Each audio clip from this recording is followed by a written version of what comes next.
GRB ತುಪ್ಪಕ್ಕಿಂತ ಮಳಮಳಾದ ತುಪ್ಪನ ನಾವು ಮನೇಲೇ ಮಾಡ್ಕೋಬೋದು ಕಣ್ರಿ. ಹೇಗೆ ಅಂತ ಹೇಳ್ತೀರಾ? ಇದೊಂದು ಟಿಪ್ಸನ್ನು ಫಾಲೋ ಮಾಡಿರಿ. ಏನಂದರೆ ಉಪ್ಪು ಮತ್ತು ಸಕ್ಕರೆನ ಆ್ಯಡ್ ಮಾಡೋದ್ರಿಂದ ಮಳಮಳಾಗಿ ಬರುತ್ತೆ ಅಷ್ಟೇ. ನೋಡೋಣ ಬನ್ನಿ. ನಾನಿಲ್ಲಿ ರೆಡಿ ಬೆಣ್ಣೆ ತೊಗೊಂಡಿದ್ದೀನಿ, ಅರ್ಧ kg ಅಷ್ಟು. ನೀವು ಕೆನೆಯಿಂದನೂ ಮಾಡ್ಕೋಬೋದು. ಒಂದು ವಿಳ್ಯದೆಲೆ, ಸ್ವಲ್ಪ ನುಗ್ಗೆ ಸೊಪ್ಪು, ಸಕ್ಕರೆ, ಹಾಗೆ ಉಪ್ಪು, ಅರಿಶಿನ ಮತ್ತು ಒಂದು ಏಲಕ್ಕಿ ಮತ್ತು ಬ್ಯಾಡ್ಗೆ ಮೆಣಸಿನ್ಕಾಯಿನ ತೊಗೊಂಡಿದ್ದೀನಿ. ಬೆಣ್ಣೆನ ದಪ್ಪ ತಳ ಇರುವಂತಹ ಪಾತ್ರೆಗೆ ಹಾಕಿ, ಸ್ಟೀಲ್ ಪಾತ್ರೆಗೆ ಹಾಕಬೇಕು, ಇಲ್ಲಾಂದರೆ ಅದು ತುಂಬ ಬಿಸಿ ಆಗಿಬಿಟ್ಟು ಮೇಲೆಲ್ಲ ಚೆಲ್ಬಿಡುತ್ತೆ.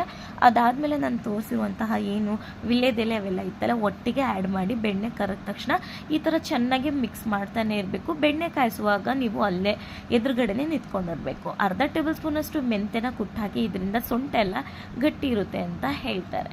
ಯಾಕಂದರೆ ಮಕ್ಕಳಿಗೂ ತಿನ್ನಿಸುವಾಗ ತುಂಬಾ ಒಳ್ಳೆಯದು. ಕಫ ಕಟ್ಟೋದು, ಕೆಮ್ಮು ಎಲ್ಲದಕ್ಕೂ ತುಪ್ಪನೇ ಒಳ್ಳೆಯದು ಅಂತ ಹೇಳ್ತಾರೆ. ಓಕೆನಾ? ಈ ಥರ ನೋಡ್ತಾ ಇರಿ. ಆಗಾಗ